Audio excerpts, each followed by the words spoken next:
আসসালামু আলাইকুম রহমতুল্লাহি ওয়া বারাকাতুহু। সকলে কেমন আছেন? আশা করি ভালো আছেন। বরাবরের মতো আমি আপনাদের সামনে আজকে আবার ইলমুন নাহু এর অত্যন্ত গুরুত্বপূর্ণ একটা বিষয় নিয়ে আলোচনা করব ইনশাআল্লাহ তাআলা। তো আমি আপনাদের সাথে রয়েছি আব্দুল্লাহ মাহমুদ মুআজ। পড়াশোনা করছি ইসলামী বিশ্ববিদ্যালয় আল কোরআন ডিপার্টমেন্টে। তো সম্মানিত শিক্ষার্থীবৃন্দ, আজকে আমরা ইলমুন নাহুর যে গুরুত্বপূর্ণ বিষয়টা সম্পর্কে আলোচনা করব সেটা হচ্ছে মোরাব মাবনি এর প্রকারভেদ। ইতিপূর্বে আমরা ইলমুন নাহু এর ৮টি ক্লাস নিয়েছি। সেগুলো আমাদের ইউটিউব চ্যানেল তালিম অনলাইন মাদ্রাসায় ধারাবাহিকভাবে প্লেলিস্ট আকারে আপলোড করা আছে। আপনারা সেখান থেকে সবগুলো ক্লাস যদি দেখে নেন ইনশাআল্লাহ তাআলা আপনারা ঠকবেন না। আপনারা ইলমুন নাহুতে আপনাদের বেসিক আপনাদের ভিত্তি ইনশাআল্লাহ মজবুত হয়ে যাবে। তো আজকে আমরা মোরাব এবং মাবনির প্রকারভেদ সম্পর্কে একটু দেখার চেষ্টা করব ইনশাআল্লাহ তাআলা। মাবনি কত প্রকার ও কি কি? মাবনি হচ্ছে ২ প্রকার। সর্বপ্রথম মাবনি এবং মোরাবের পরিচয় কিন্তু আমরা ইতিপূর্বে অন্যান্য আগের যেই ক্লাসগুলো ছিল সেগুলোতে আলোচনা করেছি। তো মোরাব মাবনি যদি আপনারা জেনে না থাকেন তাহলে আগের ক্লাসগুলো দেখে দেওয়ার জন্য আপনাদেরকে বিনীত অনুরোধ করছি। তো আজকে আমরা মোরাব এবং মাবনির প্রকারগুলো দেখার চেষ্টা করি। সর্বপ্রথম মাবনি কত প্রকার ও কি কি সেটা আমরা একটু যদি দেখার চেষ্টা করি। এখানে উত্তর দেখুন আছে মাবনি ২ প্রকার। ১ নম্বর হচ্ছে মাবনি আসল, ২ নম্বর হচ্ছে মাবনিউল বিল মুশাবাহ। অর্থাৎ মাবনি প্রথমত ২ প্রকার। একটা হচ্ছে মাবনি আসল। আসল মানে কি?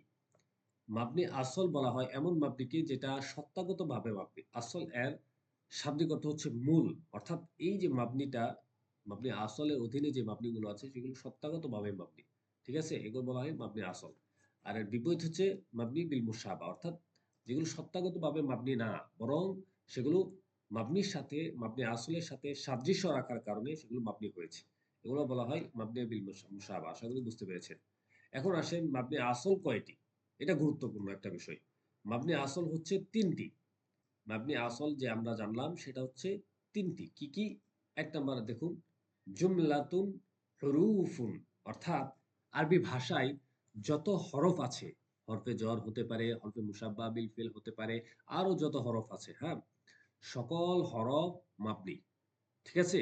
অর্থাৎ আরবি ভাষায় যত হরফ আছে সবগুলো হরফ সত্তাগতভাবে মাবনি। অর্থাৎ সেগুলো কখনো কোনো অবস্থায় পরিবর্তন হবে না।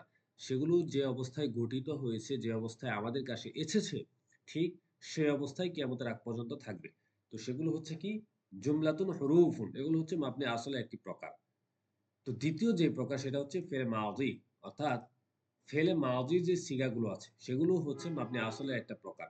ফেলে মাউযির সিগা কি, কি? যেমন ফাআলা, ফাআলা, ফাআলু, ফাআলাত, ফাআলাতা, ফাআলনা, ফাআলতা, ফাআলতুমা, ফাআলতুম, ফাআলতি, ফাআলতুমা, ফাআলতুন্না, ফাআলতু, ফাআলনা। এই যে ১৪ টা সিগা আমরা পড়লাম, এই ১৪ টা সিগা হচ্ছে ফেলে মাউযি এর সিগা। তো এই ফেলে মাউযির যে সিগাগুলো আছে এগুলো কখনো পরিবর্তন হয় না। এগুলো যেরকম আছে ঐরকমই থাকে। ঠিক আছে? এটাকে বলা হয় মাবনি আসল। আশা করি বুঝতে পেরেছেন। ৩ নাম্বার হচ্ছে আমরুন হাদিরুন মারুফুন। আমরে হাদির মারুফ যেটা, সেটাও হচ্ছে কি মাবনি আসলে একটা প্রকার। আমরে হাদির মারুফ কোনটা? ইফআল, ইফআলা, ইফআলু, ইফআলি, ইফআলা, ইফআলনা। তো এই আমরে হাদির মারুফের যে ৬ টা সিগা আছে, এই ৬ টা সিগাই হচ্ছে মাবনি আসলের একটা প্রকার। অর্থাৎ আমরে হাদির মারুফ এর যে সিগাগুলো আছে সেগুলো কখনো পরিবর্তন হয় না। এখানে লক্ষণীয় বিষয় হচ্ছে আমরের সকল সিগা কিন্তু মাবনি না। শুধুমাত্র আমরে হাদির মারুফের সিগা মাবনি। তাছাড়াও কিন্তু আমরের আরো কিছু সিগা আছে। যেমন আমরে গায়েব মারুফ আছে, আমরে হাদির মজহুল আছে, আমরে হাদির আ মারুফ তো মাবনি। আর বাকি যেই ইয়েগুলো আছে, সিগাগুলো আছে, আমরে গায়েব আছে, আমরে মুতাকাল্লিম আছে, সেগুলো কিন্তু মাবনি না। ঠিক আছে? সেগুলো আপনাদের মনে রাখতে হবে। তো আমরা যেটা জানলাম সেটা হচ্ছে মাবনি আসল, এটা হচ্ছে সত্তাগতভাবে একটা মাবনি এবং এই মাবনি আসল ৩ প্রকার। একটা হচ্ছে আরবি ভাষায় যত হরফ আছে সবগুলোই হচ্ছে মাবনি। আর দ্বিতীয়টা হচ্ছে ফেলে মাযি, অর্থাৎ ফেলে মাযির যত সিগা আছে সবগুলোই মাবনি। তারপরেরটা হচ্ছে আমরা হাউদের মারুফের যত সিগা আছে সবগুলোই মাবনি। আশা করি আপনারা এটা স্পষ্টভাবে বুঝতে পেরেছেন। এরপরে আসেন। এখানে প্রশ্ন আছে কি দেখি? এখানে প্রশ্ন আছে হচ্ছে উপরোক্ত ৩ প্রকার শব্দ ছাড়াও কি কোন শব্দ মাবনি আছে কি না? উত্তর হচ্ছে হ্যাঁ, আছে। যেমন ফেলে মোজারে এর যে সমস্ত সিগা নুনে জমা মুয়ান্নাস এবং নুনে তাকিদ পাওয়া যায় সেগুলো মাবনি। অনুরূপভাবে ইসমে গায়রে মুতামাক্কিনা মাবনি। সুতরাং মাবনি মোট ৫ প্রকার হলো। এখন লক্ষ্য করুন, এখানে কি বলা হয়েছে? এখানে বলা হয়েছে যে ফেলে মুজারে এর যে সমস্ত সিগায় নুনের জমা মুয়ান্নাস, সেই সিগাগুলো কি কি? সেই সিগাগুলো হলো দুইটি। কি কি? একটা হচ্ছে এফআলনা আর একটা হচ্ছে তাফআলনা। এই এফআলনা তাফআলনা ফেলে মুদারের এই যে দুইটা সিগা, একটা হচ্ছে জমা মুয়ান্নাস গায়েব আর একটা হচ্ছে জমা মুয়ান্নাস হাদির। আমার সাথে বলেন আপনারা, একটা হচ্ছে জমা মুয়ান্নাস গায়েব আর একটা হচ্ছে জমা মুয়ান্নাস হাদির। এই যে দুইটা সিগা ফেলে মুদারের, জমা মুয়ান্নাস গায়েবের সিগাটা হচ্ছে এফআলনা আর জমা মুয়ান্নাস হাদির সিগাটা হচ্ছে তাফআলনা। এই দুইটা সিগা দুইটাই হচ্ছে কি মাবনি। আর বাকি ফেলে মুজারের যে সিগা আছে সেগুলো হচ্ছে মুআরাব। তবে যদি এমন হয় যে ফেলে মুজারে এর সিগার শেষে তাকিদের নুন আনা হয়েছে, তাহলে তখন ফেলে মুজারের সমস্ত সিগা মাবনি হয়ে যাবে। অর্থাৎ যখন ফেলে মুজারে এর শেষে আপনি একটা তাকিদের নুন আনবেন, সেই তাকিদের নুন আনার কারণে তখন সেই ফেলে মুজারের সিগাগুলো মাবনি পরিণত হয়ে যাবে। যেমন আমি যদি উদাহরণ দিই, ফেলে মুদারে এর সাধারণ একটা সিগা যদি আপনি বলেন তাহলে আপনি কি বলবেন? এফ আলু। আর যদি সেটার সাথে আপনি তাকিদের নুন যুক্ত করেন তাহলে আপনি কি বলবেন? আপনি বলবেন এফ আলান্না। আবার অথবা এটাও বলতে পারেন এফ আলান। তো এই যে তাকিদের নুন আমি যুক্ত করলাম, তাকিদের নুন যুক্ত করার পর ফেলে মুজারে এর সিগা মোরাব থেকে মাবনি রূপান্তরিত হয়। এটাই এখানে বলা হয়েছে। আশা করি আপনারা বুঝতে পেরেছেন। আচ্ছা, এরপরে আসুন, ইসমে মুতামাক্কিনা কাকে বলে? ইসমে মুতামাক্কিনা ওই ইসিমকে বলা হয় যা মাবনে আসলের সাথে সাদৃশ্য রাখে না। আচ্ছা, তার আগে আমরা আরেকটা বিষয় একটু এখানে স্কিপ করেছিলাম, সেটা হচ্ছে যে ইসমে গায়রে মুতামাক্কিনা মাবনি। ইসমে গায়রে মুতামাক্কিনা কাকে বলে? ইসমে গায়রে মুতামাক্কিনা বলা হয় ইসমে মুতামাক্কিনা এর বিপরীত। অর্থাৎ এমন কিছু ইসিম যেগুলো মাবনি আসলের সাথে সাদৃশ্য রাখে সেগুলোকে বলা হয় ইসমে গায়রে মুতামাক্কিনা। তো সেগুলো আমরা ইনশাআল্লাহ সামনে জানবো, কোনো টেনশন নাই। এখন এখানে লক্ষ্য করুন ইসমে মুতামাক্কিনা কাকে বলে? ইসমে মুতামাক্কিনা বলা হয় ওই সকল ইসিমকে যা মাবনি আসলের সাথে সাদৃশ্য রাখে না। অর্থাৎ যেগুলো কি মাবনি না, মাবনি আসলের সাথে সাদৃশ্য না রাখার কারণে সেগুলো কি মাবনি হবে না, সেগুলোকে বলা হয় ইসমে মুতামাক্কিনা। এরপর আসেন মুরাব কত প্রকার। এখন আমরা মাবনি যেহেতু জেনেছি, সেই মাবনি জানার পর আমাদেরকে কি জানতে হবে? আমাদেরকে জানতে হবে মুরাব, সেটার প্রকার। মুরাব কত প্রকার সেটা যদি আমরা জানতে পারি ইনশাআল্লাহ তাআলা, আমি আপনাদেরকে বলে দিচ্ছি যে ইনশাআল্লাহ আপনারা পরবর্তী মাবনি মুরাব সহজেই আপনারা নির্ণয় করতে পারবেন, কোনো সমস্যা হবে না। তো দেখুন, আরবি ভাষায় মুরাব এটা হচ্ছে দুই প্রকার। প্রথম হচ্ছে ইসমে মুতামাক্কিনা যদি বাক্যে ব্যবহৃত হয়। ঠিক আছে? অর্থাৎ ইসমে মুতামাক্কিনা যে আছে সেটা হচ্ছে কি মুরাব। অর্থাৎ সেটা মাবনি আসলের সাথে সাদৃশ্য রাখে না। তারপর এখানে লক্ষ্য করুন, আমরা ২ নাম্বার যেটা আছে সেটা হচ্ছে ফেলে মুজারে যদি নুন জমা মুয়ান্নাস এবং তাকিদের নুন থেকে খালি হয়। অতএব দেখা গেল আরবি ভাষায় মাত্র ২ প্রকার মুরাব আর বাকি সব হচ্ছে মাবনি। এখানে যে ইন্টারেস্টিং বিষয়টা আছে সেটা হচ্ছে আমরা একটু আগেই কিন্তু পড়েছি ফেলে মুজারে এর সমস্ত সিগা, হ্যাঁ, যখন নুনে জমা মুয়ান্নাস, অর্থাৎ দুইটা নুন, সেগুলো কি কি এফআলনা তাফআলনা, এই দুইটা সিগা এবং সাথে সাথে ইসমে গায়রে কি তাকিদের নুন যুক্ত হবে তখন সেটি মাবনি হবে। তাহলে এর বিপরীত তখন যখন হবে, অর্থাৎ যখন সেগুলো তাকিদের নুন ছাড়া হবে তখন সেটা কি হবে? মুরাব হবে। এই কথাটাই এখানে বলেছে যে ফেলে মুজারে যদি নুনে জমা মুয়ান্নাস এবং তাকিদের নুন থেকে খালি হয় তখন সেই ফেলে মুজারেকে আমরা মাবনি বলতে পারবো না, তখন সেটা আমাকে মুরাব বলতে হবে। তো এই যে দুইটা প্রকার মুরাব, একটা হচ্ছে ইসমে মুতামাক্কিনা আর একটা হচ্ছে এই ফেলে মুজারে, এই দুই প্রকার মুরাব ছাড়া বাকি সব কি? বাকি সব হচ্ছে মাবনি। এবার আসেন আমাদের আজকের ক্লাসের সব থেকে গুরুত্বপূর্ণ যে বিষয় সেটা হচ্ছে অনুশীলন। তো এই অনুশীলন কেন গুরুত্বপূর্ণ? কারণ আমি আপনাদেরকে বারবার বলি যে আমরা যে পড়াটা পড়ি সেটা আমরা প্রয়োগ করতে পারি না। প্রয়োগ না করার একমাত্র কারণ সেটা হচ্ছে আমরা অনুশীলন করি না। তো আমরা এই অনুশীলনটা যদি ভালোভাবে করতে পারি তাহলে আমরা যেগুলো পড়লাম সেগুলো আমরা কিভাবে এবারতে প্রয়োগ করতে হয় সেটাও শিখে যাব। এজন্য আপনাদেরকে আমি বলব যে আপনারা এই অনুশীলনটা অবশ্যই আমার সাথে করবেন। ইনশাআল্লাহ আপনাদের ফায়দা হবে। এখানে দেখুন কি বলা আছে। এখানে বলা আছে নিম্নে বর্ণিত উদাহরণসমূহে মোরাব ও মাবনি নির্ণয় করো। যেমন এখানে আছে কি?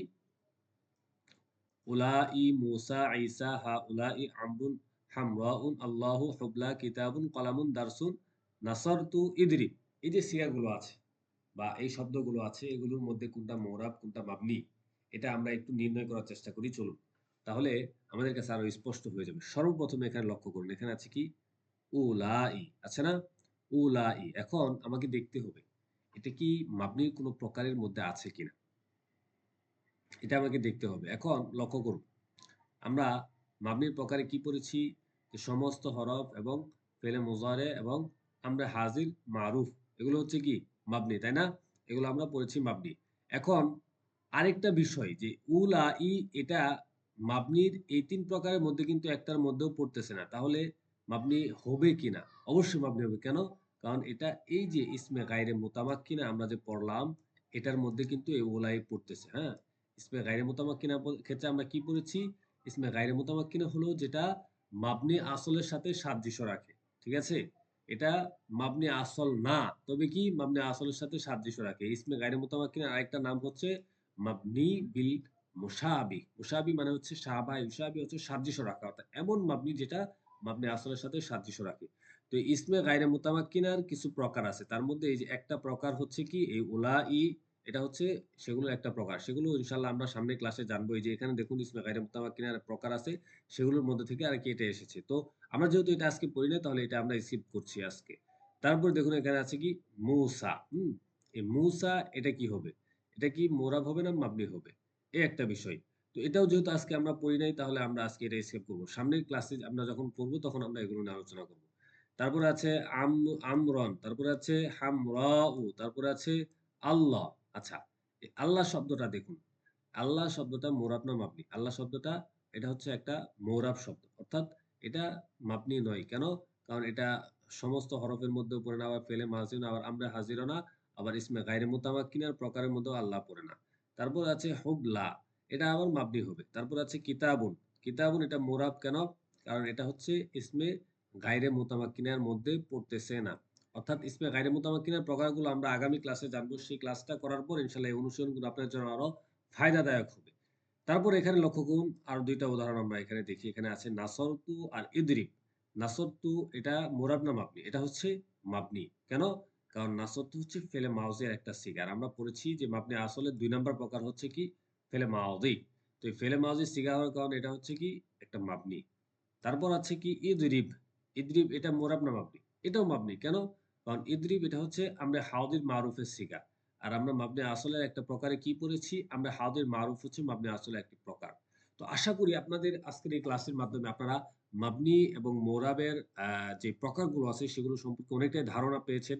ইনশাআল্লাহ তাআলা আপনাদের সামনে যে ক্লাসটা আসবে আর পরের যে ক্লাসটা সেটাতে ইনশাআল্লাহ আপনাদের ইসমে গায়রে মুতামাক্কিনার যে প্রকারগুলো আছে সেগুলো সম্পর্কে বিস্তারিত আলোচনা করব। আর সে আলোচনা আপনারা যখন দেখবেন তাহলে তখন আপনাদের কাছে মাবনি এবং মুরাব পানির মতো একবারে সহজ হয়ে যাবে ইনশাআল্লাহ তাআলা। তো সেই ক্লাস দেখার জন্য অবশ্যই আপনাদেরকে আমাদের চ্যানেলের সাথে থাকতে হবে। এজন্য আপনাদের করণীয় হচ্ছে দয়া করে আপনারা একটু সাবস্ক্রাইব করে আমাদের পাশে থাকবেন। সাথে, সাথে লাইক করবেন, কমেন্ট করবেন যেন আমরা আপনাদের জন্য এভাবে আরো ফ্রি ক্লাস আনতে পারি। আর আপনাদের জন্য সুবিধার্থে আমি একটা WhatsApp গ্রুপ খুলেছি সেখানে আপনারা জয়েন করতে পারেন। যেন পরবর্তীতে যেকোনো আপডেট এবং পিডিএফ আপনারা সহজেই সেখান থেকে পেতে পারেন। তো আজকের মতো এখানে বিদায় নিচ্ছি। আসসালামু আলাইকুম ওয়া রাহমাতুল্লাহি ওয়া বারাকাতুহু।